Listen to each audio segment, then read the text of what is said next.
Hey, what is up, everybody? Welcome to the Guilty as Charged podcast presented by the Chargers Podcast Network. My name is Steven, and I am the host, as always. Hopefully, you guys had a great holiday weekend. I sure did, and I'm happy to be joined by my guy, Tyler, as always. Tyler, what's up, man? How are you doing today? Great, man. I am full of Christmas cheer. The house is a complete mess, and there's leftovers in the fridge. All's good, man. Yeah, the leftovers, I'm excited to jump on those later today. So we're recording this on Tuesday. We have a great show planned for you guys today. As always, we're joined by a very special guest, Mr. Seth, who's one of the best in the business in the analytical world. We wanted to get his thoughts on the Chargers GM search, and we greatly appreciate his thoughts there. And then Tyler and I will jump back afterwards, and we'll have some thoughts on the Chargers and Bills game that unfolded last Saturday. Was a very entertaining game, and we have some thoughts that we wanted to dive into. So before we get to both of those, first and foremost, Tyler and I are fans of the team. We have been given this platform by the Chargers, but we are not Chargers employees, and the opinions that we share on this show and every week on the show are ours and ours alone. That being said, let's get into this interview with Mr. Seth. All right, guys, welcome back to the Guilty as Charged podcast. We have a very special guest to join us now, and that is Mr. Seth. He is one of the best analytics follows in the game, if you are into that aspect of things. He does data science for Sumer Sports currently, PFF formerly, and you might recognize his co-host as well. Sean Syed has been on the show previously of Stats and Scheme. So we're very excited to have Tej on the show today to discuss the Chargers general manager search. This is obviously a just as important, if not more important, search than the head coaching position. And Tej is one of the best in the business to discuss those things with. So we're really happy to have Tej on. Tej, how are you doing today? Great. Thank you for having me. I've been a fan of you guys' content for a long time. I'm obviously really close with Arjun Menon, who you guys do a lot of stuff with, and have, watched a lot of your shows. So I'm really excited to be here today. Yeah, I'm excited to have you as well. Absolutely. So we want to kind of, start from a broader sense here, and then we'll discuss some individual names. But Tej, when it comes to the GM search, there's a lot of obviously front office personnel positions that the Chargers can pull from, and we kind of wanted to discuss the different varieties here. JoJo Wooden is the interim Chargers GM, and he used to work on the pro personnel side. There's obviously director of scouting. There's assistant managers. We wanted to get your thoughts here on if there is a quote unquote best background for a GM. Tom Telesco comes from scouting, more so that regard. In your opinion, is there a person or GM around the league where that's kind of the pillar where we can look at a GM candidate and say, okay, he comes from this background. That's the best background that the Chargers should be looking for? I think that's a great question, and you're probably going to hear me say this a lot of times throughout this show, but I'm in the mindset of when you are drafting players, I think there's a lot of randomness involved in the actual draft itself and whether those players pan out. But I think from a team building standpoint and what you put emphasis on is really what you can control the most as a general manager. So when I look around the league at different backgrounds, I'm more keen to the football administration side of things more so than the scouting side of things. And when I look at some of my favorite general managers in the league, like Howie Roseman and Andrew Berry, they were both the vice president of football operations before they made the jump to becoming general manager of both the Eagles and the Browns, respectively. Andrew Berry was actually the VP of football operations at the Eagles before jumping to the Browns. And, Howie Roseman was that job previously before he became the general manager at the Eagles. So I think I really like that type of job where you have your hands in a lot of things, whether it's salary cap, whether it's free agent signings. And I think that's a really good experience for when you become a general manager of an NFL team.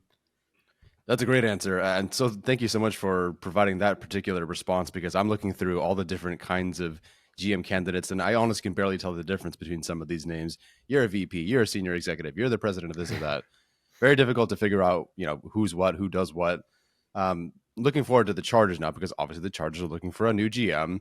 What should the Chargers be looking for? So Ian Rappaport came out and said, the Chargers are looking for a forward-thinking and creative GM. What do we think forward-thinking and creative GM even means? And what do you believe the Chargers would be looking for outside of that?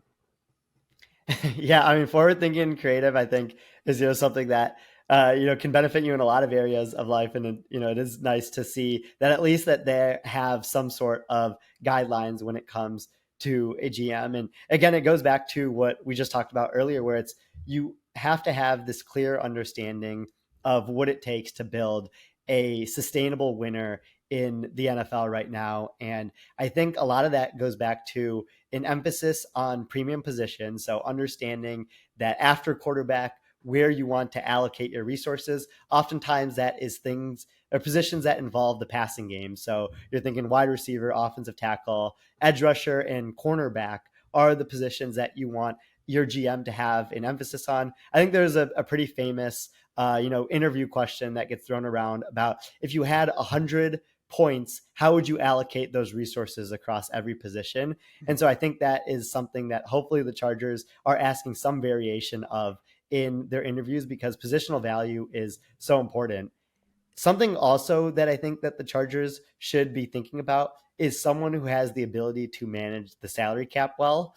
When you look at where the Chargers are and all the tweets about the Chargers salary cap situation going into next season, they are having some cleanup to do in regards to the salary cap between Khalil Mack and Joey Bosa and Mike Williams' contracts all being pretty heavy cap hits over $30 million according to Over the Cap. So someone that has a general understanding of the ways that you can manipulate money in the salary cap with void years and converting P5 to signing bonus and different stuff like that, I think can be really useful to them. And then they also should figure out if they want a GM that optimizes for season by season or long term. And I think that you see these two different approaches in the NFL a lot. You think about the Rams and the Buccaneers and what they did, pushing money into particular seasons to increase their chance of winning the Super Bowl and how that paid off. Or you think about an organization like the Packers, where they've had 14 of the last 15 seasons go over 7 wins. And if you want to build a sustainable winner year over year, I'm not saying there's a particularly better approach, but I think that the Chargers should find that out when they're doing these interviews. I think that's a great point because there's a lot of people on Chargers fandom, on the media talking about the Chargers that are almost kind of split. A lot of people present this idea that they should, blow this thing up and reset it around Justin Herbert and Rashawn Slater and Derwin James. There are other people who say that they should, try and salvage as much as they can in terms of maybe you extend Keenan Allen, extend Khalil Mack, and kind of try and keep some of this core together here. In your opinion, what would be, I guess, the more sound approach in that regard of trying to completely reset this roster and build towards the future, or like let's try and keep some of the bones here intact? That's a great question. And, I think it's really going to come down to what type of head coach you end up hiring for, this to really bear out. But I think personally, the Chargers should look to really increase the amount of young players they have contributing on the roster. When you look at Khalil Mack at age 33 and Mike Williams at age 30, Corey Linsley age 33, like I think you want to start turning over some of those stones in that sense and building out this roster, because you can keep this core of young players that you already have, like Rashawn Slater, Justin Herbert, and Derwin James, who are all 28 and younger right now, and really build around them. And it usually happens quicker than you think. You look at a team like the Texans this year, where they took that approach. They wanted to put CJ Stroud and Will Anderson into the roster, and hitting on both of those picks and decisions ended up leapfrogging them from top 5 pick to fringe playoff contender. And so I think the Chargers could go through a similar rebuild like that, and then the year after that would be putting together more pieces to take you from fringe playoff contender to someone who competes for a division championship, a Super Bowl, like different stuff like that. Yeah, I would love that. What do you think would be more beneficial in terms of background for a candidate? Would be either they've grown up in basically the same system and received promotions internally throughout the course of a decade or two, or someone who's been with 2 different teams and grown up with each and had different roles and succeeded, but they haven't stayed with the one team over the course of, let's say, 2 decades? I really like that question, and I think it goes back to some of the studies that have been done on big fish and little pond versus little fish and big pond. And when you look at these types of people in any industry, but especially football, where they're getting this diversity of experience working for multiple teams, like you mentioned, Tyler, where they're able to do a lot of different stuff for a lot of different teams and see how different organizations are run. That's always the side that I usually fall on from an experience standpoint, because I think that it's really good to get these multiple experiences across the board. And for the Chargers in particular, I think that something that they could be looking for when they're looking at these GM candidates is, what are these candidates done with teams that have had a high paid quarterback and have been able to make a winner out of that. So when you look at teams like that, it's the Cowboys with how they paid Dak Prescott these couple of years and how they've been able to draft and make trades and sign free agents to still build a winner around a high paid quarterback. The Browns, I think, with the Deshaun Watson contract, even though that particular aspect hasn't worked out for them, they've still been able to build a good roster around right. Deshaun Watson. And I also think the Lions are included in that, paying Jared Goff around 33 million a year, but still able to build the winner through the draft. You could even include the Chiefs and Bills if you want in that, but I think that's more of their quarterbacks just being very, very good, which I think right. Justin Herbert is also. But I think that's something that the Chargers should look at, is these high paid quarterback teams and how well they've done building rosters around that. No, I think that's a great point, especially because, Justin Herbert's rookie contract is essentially over at this point, moving forward. So should be an interesting one there. Let's get into some specifics here, and we'll ask you about some of your favorites. But the most common name that we hear and see on Chargers fandom is Adam Peters, the assistant general manager of the San Francisco 49ers. Unfortunately, had a pretty brutal loss on Christmas night the other night. But what do you make of his candidacy? It seems like he's kind of the most popular name out there among any team who's really looking for a GM. What do you like about his candidacy, and do you think ultimately he does become available in this cycle? Yeah, I mean, I think that is a great name to throw around, just because of the way that the 49ers have built their roster, where they have a pretty clear understanding of so many of the things that we've mentioned already on this show, with in regards to positional value and salary cap and just all the talent that they've amassed on this roster as a whole. And like, when you look at how the 49ers organization has done from both a coaching standpoint and a front office standpoint, when people from their nucleus go off and do really well at other organizations, I think that should make you feel pretty confident in someone like Adam Peters or someone from that organization, in a sense where they seem to be giving their employees not only experience working for the team, but also experience on if they ended up getting a promotion, what that would end up looking like. Yeah, the 49ers are so impressive. And Steven and I talked about this on our most recent show. Regardless of whether the draft pick hits or not, or you trade all your picks for Trey Lance, the 49ers just keep rolling. They just keep, whether it's coaching, front office, et cetera, players, personnel, they just keep going. So it's an impressive candidate for sure. All right, Tage, do you have, let's start with this one. Do you have a rising star that should be on the radar, or somebody that's kind of maybe lurking in the back that could make themselves a very interesting candidate? Yeah, I have a couple candidates that come to mind when you mentioned that. The first would be Alec Hallaby from the Eagles. He's the assistant GM there right now. And I think, again, like when you look at what the Eagles have done, it's very hard to build a Super Bowl contender once, and they've done it twice now with Doug Peterson, Carson Wentz is the head coach quarterback combination, and then Nick Sirianni, Jalen Hurts is the second quarterback head coach combination, where they've been able to just build these rosters with a lot of talent. So I think he's done a great job there. And then Brant Tillis at the Chiefs, who I know Arjun put on his GM list as well when he tweeted that out, is another candidate I really like, because again, you look at the Chiefs and the roster that they've been able to get, especially on the defensive side of the ball with how well their defense has played this year. He's someone I think that has had a pretty big role in that as well. Yeah, two great candidates there. Plenty of really good candidates, it seems like. We're all trying to pull from like the Lions, for example, restore the war. Obviously, congratulations there with your fandom. Do you believe, because the Chargers came out and said that they didn't necessarily need to hire a GM first or a head coach first. They're going to let the process play out. Do you believe there's an advantage to them going and getting a GM first? I feel like historically that has been the case, and has been the case for the Chargers. But is there an advantage there, or do you think they might or they could go head coach first and it wouldn't really change much with the GM search?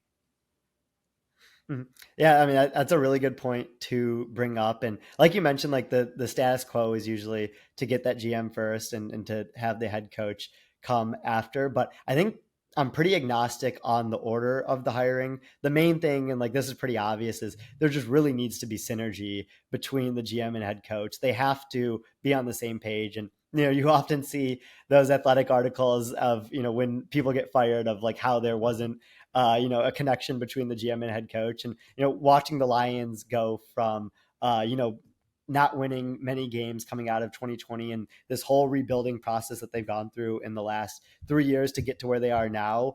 That's been the main takeaway from this, is the connection that Brad Holmes and Dan Campbell have had from a roster building standpoint. You saw that on Hard Knocks. You see that in the press conferences. So I think if the Chargers were to find that, they could be pretty optimistic about their future.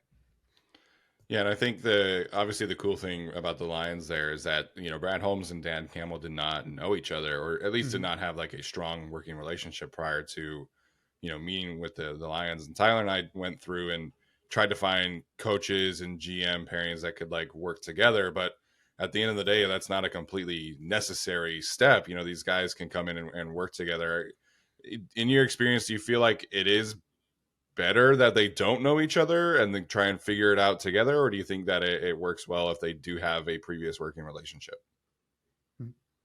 Yeah, I think that it, really comes down to, whether they are aligned on a lot of their philosophies. And, you're going to have a higher chance of that happening if they had worked together at the same organization, because they'll carry over those philosophies. But like you mentioned with Holmes and Campbell, like it really can just come together where it's the owner or the search team that's conducting these interviews and these searches for both GM and head coach that have that knowledge in mind when they're both interviewing head coaches and GMs.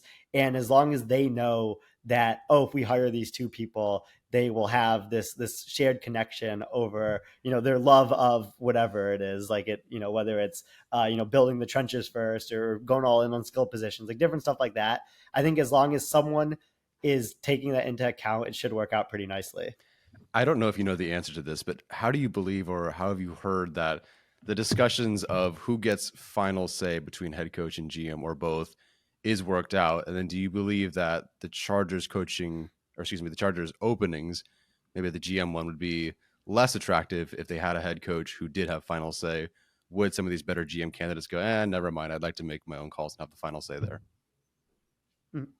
Yeah, I mean that's a really good question, and I think an underrated aspect of discourse about team building is owner involvement. Like I think for some organizations, owners make a lot of decisions that we don't end up hearing about because of some of the control that they have in those sense of things. But yeah, I mean I think it really comes down to experience level, right? When you have a first time head coach, they are less likely to be calling a lot of the shots in regards to team building over the GM. When you have a head coach who has been coaching for 20 years, and someone like Sean Payton, who ended up going to the Broncos, Bill Belichick, who might be available here, and I'm sure you guys have talked about, like I think they will have more say in the team building because they've been around being a head coach and someone who has developed talent and scouted talent for so long, and they'll always have more of a final say in that. Just quick question there, jumping in on that. Is it, I don't know if a knock is the right way to say it, but how much stock should I put into someone like, let's say, Will McClay, a possible GM candidate from the Cowboys, when he does have owner oversight like that? Like it's very obvious that Jerry Jones, the Jones family, is very involved. How do I weigh that when evaluating a candidate?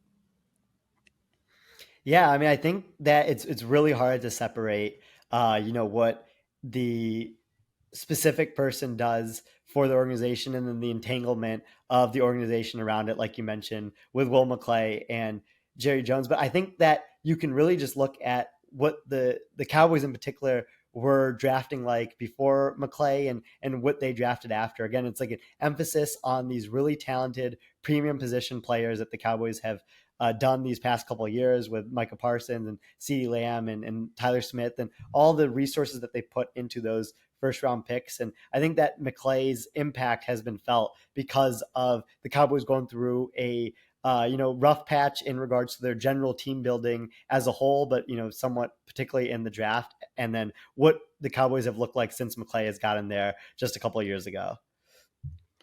Yeah, I think that's a great point. I mean, one of the things that ultimately I think led to the decision to move on from Tom Telesco is the lack of success on the draft in terms of day 2 and day 3 players, and the Cowboys have a ton of those guys contributing right now. Obviously, first name comes to mind there is DeRon Bland, who's been like arguably one of the best corners in the league this year. So that's been something that Tyler and I have discussed. But my last question here for you, there are two names that I am maybe more keen on than others, because I think everybody's trying to find like the GM candidates from the winning teams, and I totally understand that.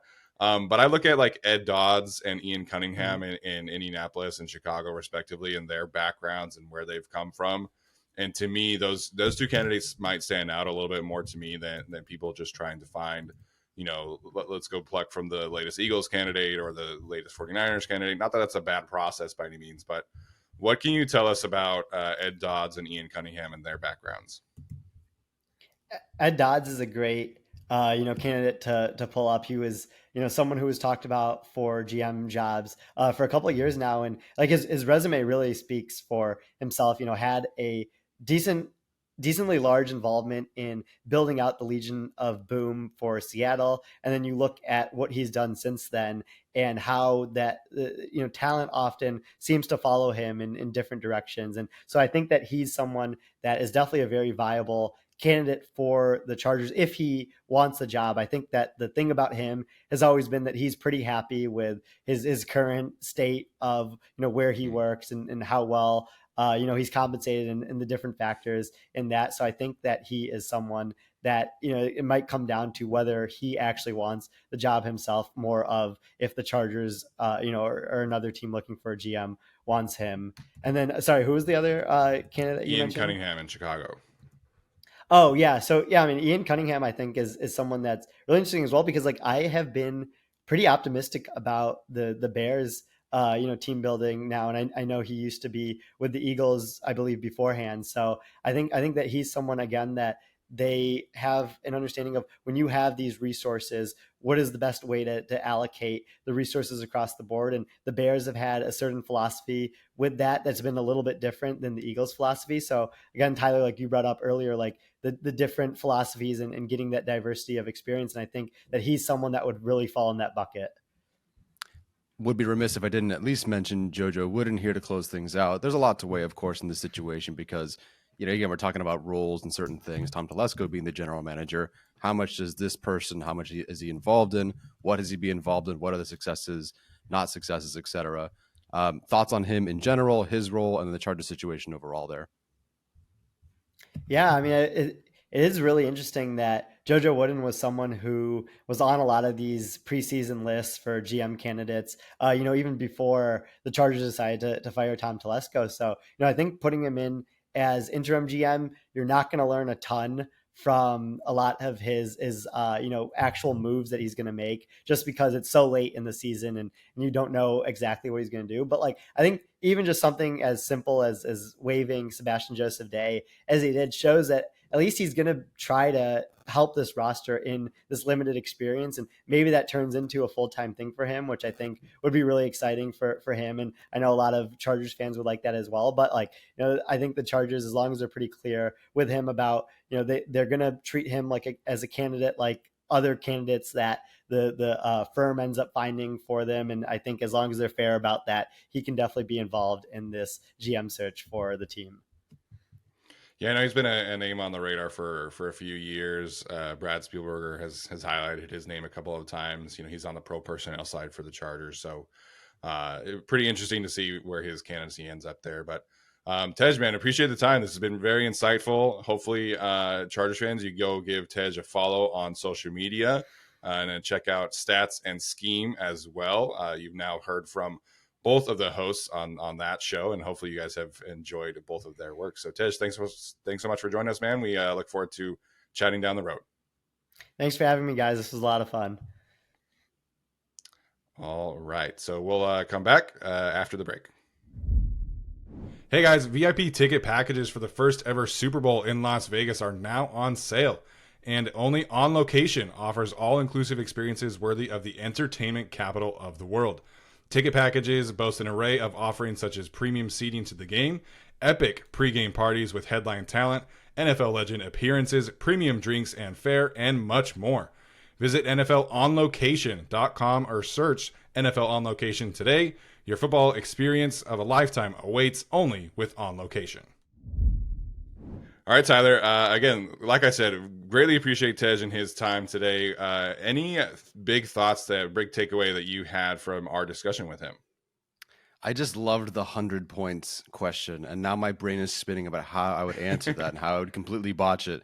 I know you would give 99 points to the offensive line and then one to a tight end just to make sure we had the tight end in there. But I am curious how that question would be answered. And now it really just everything Tej talked about. I'm now adjusting or considering different changes to our GM candidate rankings, which we'll talk about on our show because of what he discussed. So great information, amazing as always.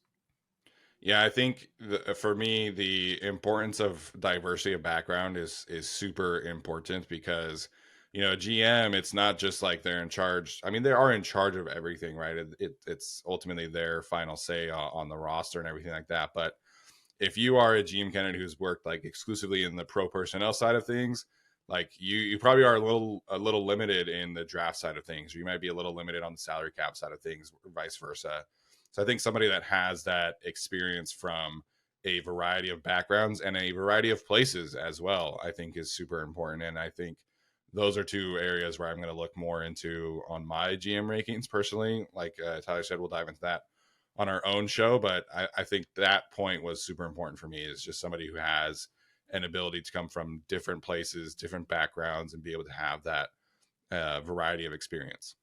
Yeah, I love the suggestions from Tej there because the starting process for this for GM searches to me is okay, who's drafted well or who's got the best team. Like, okay, so Right. who are the successful teams?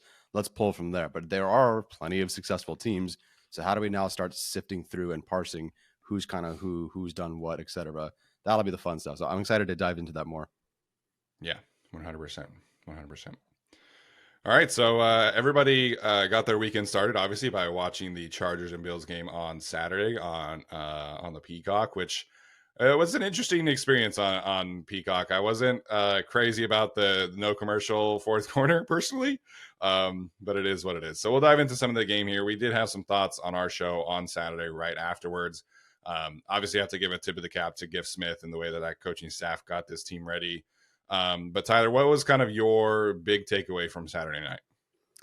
That Cameron Dicker is an all-pro kicker, whether he is voted in or not. We're at a point where I think we discussed it on the show as well. Cameron Dicker, there are good kickers, there are really good kickers, and then there are automatic ones. And Cameron Dicker is now in that automatic territory. And the whole operation is automatic, from Josh Harris in the snap, J.K. Scott in the hold, Cameron Dicker in the kick. It's an automatic operation now. He hasn't missed since September, and he's only missed 2 field goals in the regular season, the last 2 seasons. Cameron Dicker is incredible. We talked, I think, a week or two before the season about how my longevity in life and my health, my heart health, depends tremendously on the success of the kicker. Well, I'm going to see a few more Christmases because of Cameron Dicker. He's outstanding, and he's about halfway to 100 attempts. So it's going to take a bit to get there, a couple of seasons at least. But once he reaches that minimum of 100 attempts, we can start ranking him against all the other kickers in NFL history. And if he can hover above like 91% for the rest of, or at least for the next couple of years, he could be the most accurate kicker in NFL history through their careers, at least up through that point. If he can sustain that, we'll see. But he's at a trajectory at 95.7%, where, again, only 2 missed field goals, no missed extra points in the regular season. This dude is on his way to being one of the most accurate kickers in NFL history. And frankly, I am stoked. You mentioned on Twitter, no worries when he went out for the 53-yarder. Not a single worry. And I felt the same way. Usually I'm sitting there and I'm sweating, I'm dripping sweat, and I'm wringing my hands, and I'm just so worried about what's going to happen.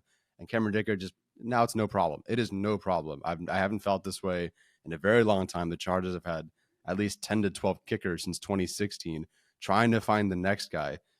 They've found their guy. And heck, Ryan Ficken and the special teams are so good that they found their guy and they gave the Browns their guy too. Like, Yeah. how amazing is that? Anyway, Cameron Dicker, future All-Pro, whether this year or the next. Yeah, I think there was rightfully some skepticism about his long-term candidacy as a kicker. You know, he hit 95% last season for the Chargers, but a lot of that was, 50 yards and in. So there were some people pointing out, like, we need to see more a little bit here. And he's followed that up with arguably the greatest kicking season in Chargers history. He right now just broke the record for most 50-yard made field goals in a Chargers season. And he's doing 96% overall as a success rate. So he's improved from that 95% rate while kicking from further distances. So he's having an outstanding season. He's an electric personality. Obviously, as we all saw the video, I asked Darius Davis on Friday about him, and the team loves Cameron Dicker. So I think there is a fun aspect there where a lot of times a kicker can kind of be isolated just due to the nature of his position. But Cameron Dicker is one of the guys, and I think it's just fantastic to see. But on the field, man, like, it's just such a calming presence about him. We saw this weekend several teams punt instead of trying to kick a 55-yard field goal, 56-yard field goal. And I'm like, if I have Cameron Dicker on my team, I'm cool with that at any distance, in any arena, any stadium, because I just trust him to hit in clutch situations. Like, that 53-yard field goal could have been good from 60 yards. Like, it was right down the middle. It had plenty of distance. He's just such a joy to watch from a kicking standpoint, and he's becoming a legitimate weapon from a special team standpoint. So the pairing of him and Darius Davis in particular has been a ton of fun to watch. It's given the Chargers an edge in several games this season. And a lot of that is obviously due to the coaching and scouting from Ryan Ficken and the rest of the special team staff. Yeah, it's been a tremendous overhaul. I don't know where they stand currently in DVOA, but they were first. I can't imagine they're too far off at this point, regardless of top 5 unit. And you can clearly see it on the field. Once again, primetime Ficken shows up again. Cameron Dicker doing very well there. The Chargers forcing a fumble as well. More primetime Ficken. It's a real thing, apparently, and I love it. Yeah, we talked about primetime Herbert being a thing. Primetime Ficken is also very much a thing. So, unfortunately, Pro Bowl voting is ended. It has ended at the time of recording this. So, hopefully, Chargers fans have done enough to get those two gentlemen into the Pro Bowl because they are very deserving. My biggest takeaway, we've kind of tied this in with the GM searching today, right?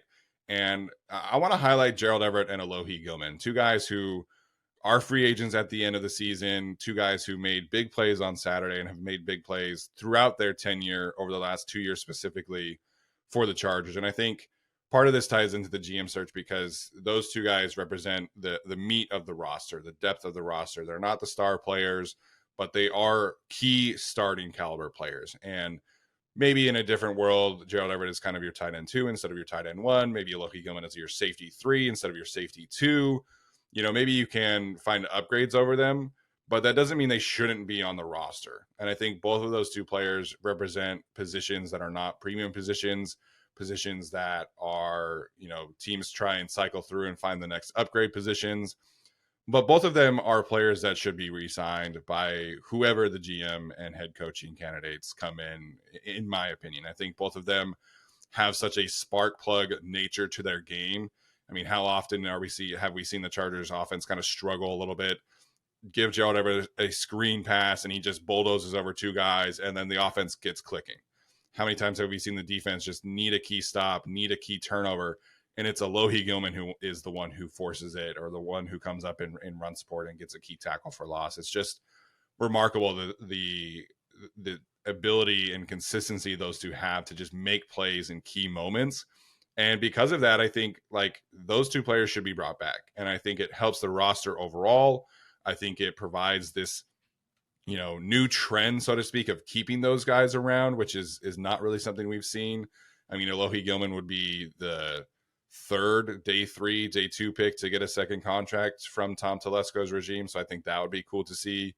And then Gerald Everett on offense has, developed such a strong rapport with Justin Herbert. I would hate to lose that.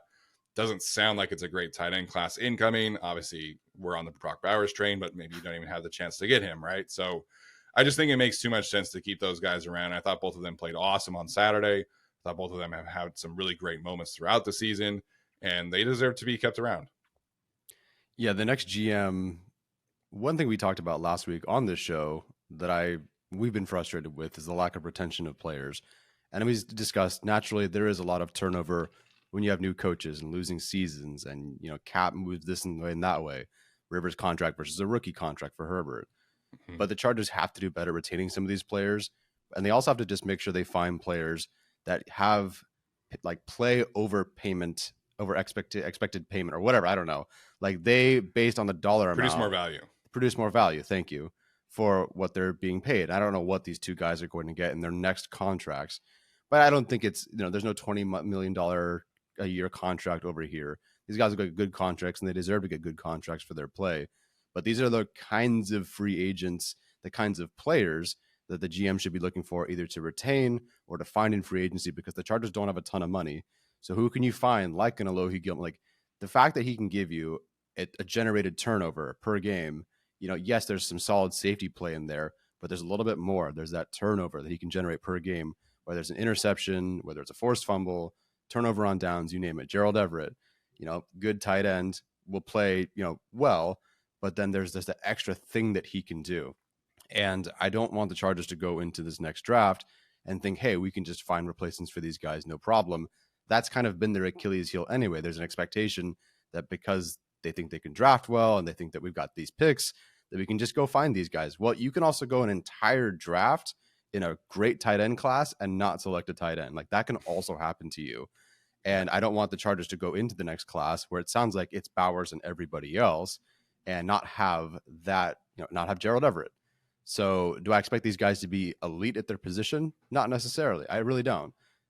They've been really good to great players and really great in some moments in some games. But the Chargers need that. The Chargers just need quality here, just nice, solid quality players. Don't let these guys go. I was on the same page as you. I was going to talk about Gilman and Everett and Cameron Dicker, of course, as takeaways for this. So, yeah, these three guys really deserve to be brought back. Absolutely. Yeah, 100%.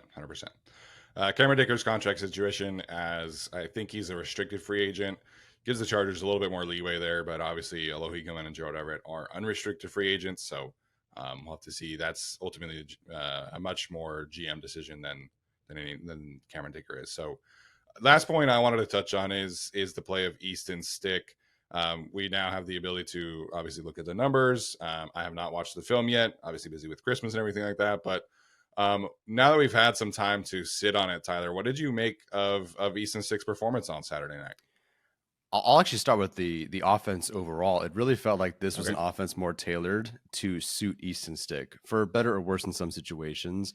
Third down draw play didn't work out, but getting him involved overall with his legs was great. Some of the easier stuff was there, but there was also some, taking chances and trying to push the ball down the field. Welcome back, Josh Palmer, showing out again. I thought Easton Stick looked much better, and it looked like it just suited him more in this game. So he was improved from the previous week for sure, and improved from the week against the Broncos. It looked like a better, cleaner operation overall. And for the Chargers to even be even remotely close to in this game, one speaks to the defense, sure, but also speaks to what Easton Stick and this offense and Austin Eckler and the offensive line and these guys were able to do.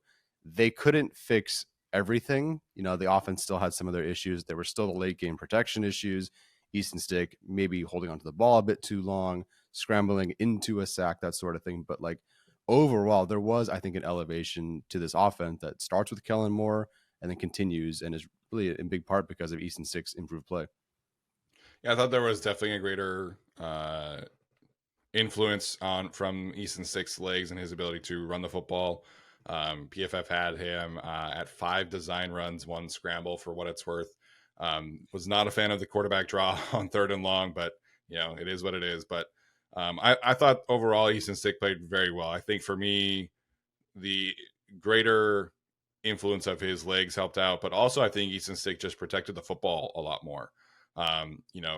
He had some really nice throws against the Raiders in the second half, particularly. But there were some throws that were credited as turnover-worthy plays from PFF. On Saturday, they had 0 turnover-worthy plays from Easton Stick. So that was super important in that game against the Buffalo Bills, who are, a lot of people are back on them as like a Super Bowl contender. That caliber of team, you have to protect the football. You have to, turn them all over on defense. And the Chargers did those two things. And Easton Stick deserves a lot of credit for that. He took a couple sacks that I wasn't crazy about, but we have to remember that this is his first stretch of games starting in a regular season. Like, there's going to be some bumps, but I think you look at the improvement overall for Easton Stick and the improvement that he's made in just the last 2.5 games. And I think you can be pretty excited about his potential as a long-term backup. And I think obviously we would all love to see Justin Herbert around here, but getting these kind of games out for Easton Stick is so valuable from a team building perspective and also obviously from an Easton Stick perspective. So I think he played pretty well. He was the Chargers' highest graded offensive player, according to PFF, if that's something you're into, just beating out Rashawn Slater, who allowed 0 pressures again. So shout out to Rashawn. We are back to Slater Island. A guy is finally healthy, and he looks like it, and he's playing like it. So, but overall, I thought Easton Stick played well. I've enjoyed watching the offense under him, relatively to the scale, obviously. But I'm excited to see what he can do over the last 2 weeks. Yeah, obviously you hope to never have answered the can Easton Stick play in the NFL question, at least with the Chargers, because you have Justin Herbert. But the silver lining to this is you do get to answer that question. And while it's not perfect, he's a backup quarterback. And I think that he has performed solid given the circumstances. And of course, the quick turnaround of having to, hello, you're the starter, here you go. So if he can maintain this, against the Broncos part 2 and against the Chiefs, you're feeling really good about him as a backup quarterback moving forward. This team has so many question marks at so many different positions. If you can at least, if you can solve a problem, the backup quarterback issue with Easton Stick, a guy you already have on your roster, you're feeling better about next season. Like, how many questions can we answer heading into next year? Easton Stick is so far answering the call. I think you take it, obviously we would all love to see a full season from Justin Herbert, but I think the fact that this season is unfolded the way it did and Easton Stick is playing in this kind of environment can only suit him better for his career long term, because you look at these teams around the league that are trying to fight for playoff spots and they're like, hey, like, this week we're going to have Joshua Dobbs, this week we're going to have Nick Mullins, this week we're going to have PJ Walker, this week we're going to have Joe Flacco come off the street. Like, these teams are trying to find if these backup quarterbacks can play. The Chargers will be able to look back at this 5.5 game stretch from Easton Stick and potentially feel comfortable with any opportunity in the future where Easton Stick might have to come into a game. So again, obviously we wish the season were better. We wish the season were healthy Justin Herbert, but Easton Stick getting this opportunity, I think, could be a blessing in disguise for him, obviously, and for the team, long term, because there's really nothing at stake here. Like, there's no, like, Easton Stick's losing us a game to cost us playoff seeding, Easton Stick's losing a game, whatever. He's just able to go out there and play and not have that pressure of, like, we have to win this game in order to stay afloat in the playoffs. Obviously, the team wants to win. The Easton Stick wants to win. But there's that added pressure of meaningful playoff football games is not there. So I think it lends itself to Easton Stick developing at a higher rate than maybe otherwise. Yeah, there's no pressure to have to win. There's no real cost to the playoffs. And so I do want to talk about the team for a second here, because there really was no, playoff reason to go out there and fight as hard as they did. They really only had each other and their new interim head coach and their new defensive coordinator, a couple of changes on the roster, and they played with a ton of pride. I was truly entertained and proud, honestly, as a Chargers fan, to watch the Chargers go out there and compete. They lost, sure.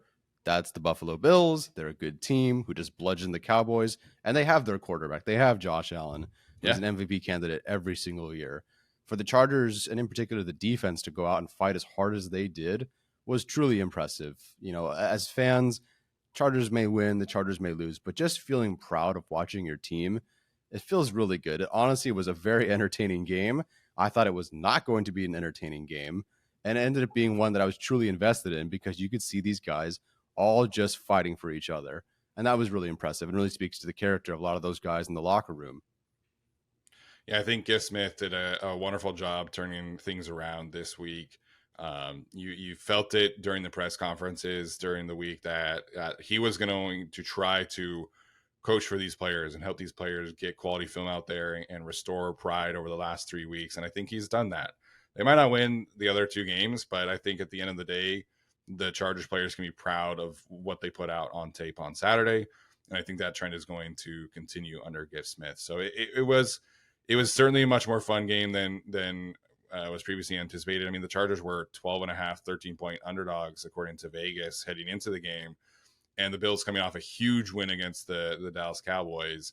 And there is that playoff hype around them again. And maybe they'll win the division in the AFC East. Maybe they'll contend for a Super Bowl, all this stuff. And they still might. But, there's just the aspect of being a big home underdog and playing well that I think can lend itself towards some positive momentum in some regard. Obviously, the season is lost. The Chargers were officially eliminated on Saturday. But, finishing these 2 games strong, I think, can do so much for a lot of different players, a lot of different coaches, and I think it's at least enjoyable to watch again on Saturday. And it was fun to see the development of certain players. It was fun to see, obviously, Cameron Dicker and Gerald Everett and Elohi Gilman, all these guys play well. I'm still hoping for some Khalil Mack sacks down the road. We need to get him back on track, and the record is probably out of reach, but it's still within reach that he could lead the league in sacks, which I think would be really cool. So that's kind of my one remaining wish list for the Chargers 2 seasons, is to get Khalil Mack back on top of the sack leaderboard. Yeah, it's funny because at this point, sacks are not the end all be all for an edge rusher. It's pressure rate, Right. it's pressures, it's hits, etc. And he's getting all those pressures and doing the things that make him an elite edge rusher. But we really want those sacks, man. We really need him to. And of course, he does, I'm sure, too. At least a couple more. Give me a couple more. Close out the season on a high note. Looking forward to those. Yeah, 100%. All right. Tyler, any final thoughts before we head out for today? I'll just end with this one, which is a kind of a bummer thing to end on. Derwin James played the fewest snaps of his NFL career in any games that he's finished. I'm just putting that in a pin in that now, in case we need to address this in a couple of games moving forward. Yeah, it was a lot of emphasis on him playing in the slot, closer to the line of scrimmage. I think reducing the role overall for Derwin is smart coaching by Derek Ansley and Gift Smith. I was not expecting him to be basically the starting slot player. So it'll be interesting to see, was that maybe a Stephon Diggs thing? Was that keeping him in, relative to the team that they were playing?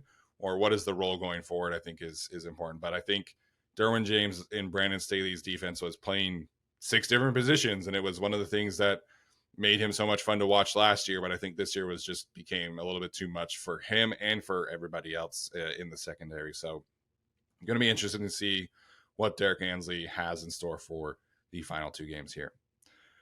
All right. Appreciate Tyler for joining me as always. Appreciate Tej for coming on the show. Seriously, if you guys are not following him, please go check out his work. He does a lot of great stuff on Sumer Sports, Stats and Scheme on his own podcast, and we greatly appreciate his time for joining us. Shout out to Greg Kim for producing the show, and the Chargers for having us on the show every single week. We greatly appreciate it. Make sure to subscribe, comment, like, all that good stuff. We appreciate all of you guys and the great support. Hopefully you have a great rest of your holiday weekend, and we'll see you next time. As always, Bolt up.